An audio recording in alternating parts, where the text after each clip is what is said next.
Okay, today on Jeep TV we're going to be installing 2-inch body spacers on a Jeep JK.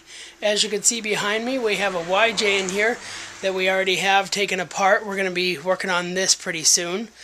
So there's going to be some videos. Please give me 6 stars. And this is what we're going to be working on in a couple months. We're going to be getting this all rebuilt, and it's going to look real nice. Okay, here is the 2-inch body spacers that we're going to be working on. And this is all the hardware. And it came from Performance Accessories. Okay, and what you want to do on this first part is disconnect the battery and then work on the steering shaft. What you want to do is disconnect the steering shaft and add on the new piece that you get with your kit, like this. Okay, right here you want to take this bolt off.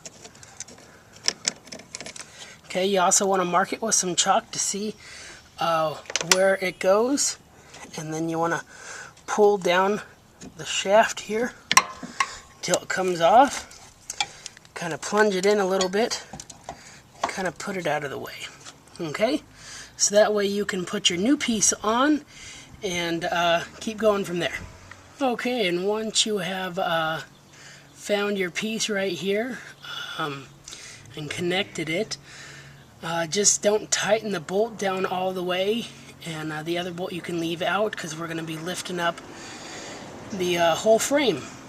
Okay, after taking care of the steering shaft, what you're going to do is you're going to take off the front grille of the Jeep. It comes off real easy. I have it off right here. There's just these little clips that go in right here, here, here, here, and then it just unclips from right here, here, here, and then what you're going to do is these bolts were right in here. You're going to unscrew these bolts and that back bolt right there and just set them aside. And what you're going to be doing is doing the other side, just like you did that side. And what you're going to do is pretty soon we're going to take off the rest of the pieces and lift the whole side of the Jeep Okay, up. And I just want to tell you on some ways that I use to jack up my Jeep so you can lift it up and put the body spacers on. I used a farm jack, that's what they call it, or you can use a high lift jack.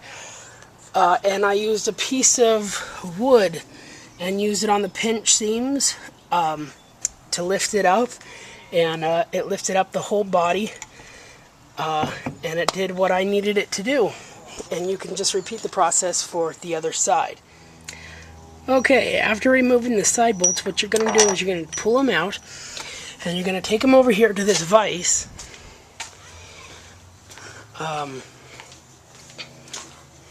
What you're going to do is you're going to set it up just like this, and you're going to hit it with a hammer and get this washer out. Okay, I just tried getting off some of the bolts off the washers, and I have to say it was hard as hell. So what I recommend is to stick them in a grinder. There's little pieces right here. You just stick them in the grinder like so, and grind it off. And then you take it over here to the vise and get your old trusty hammer.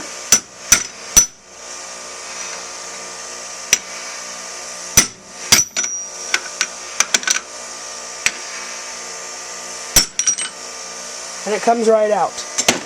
If you don't have a grinder, I recommend using something that does grind, and it will make your life 10 times easier. Okay, I've done one side of the Jeep so far.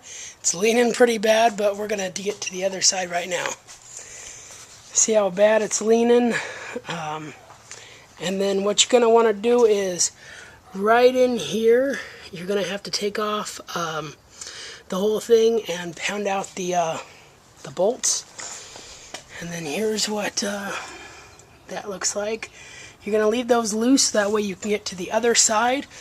If you want to see, the other side is loose also, so that way I can get to those. As you can see, those bolts are loose as well. And then here's the stock gap right here, and that's what the gap's going to look like afterwards. If you don't like that, they do sell kits to cover that up. Me, I don't care. It's a Jeep.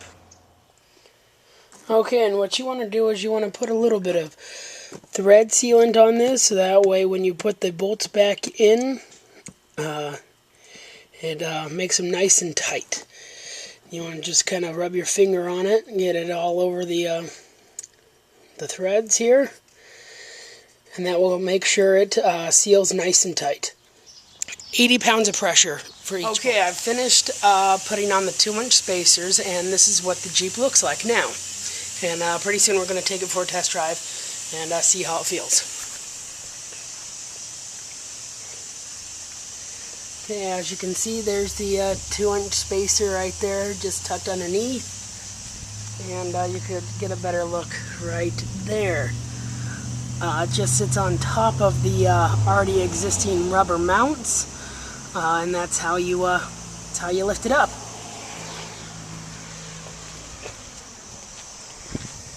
Here's a wider view of it,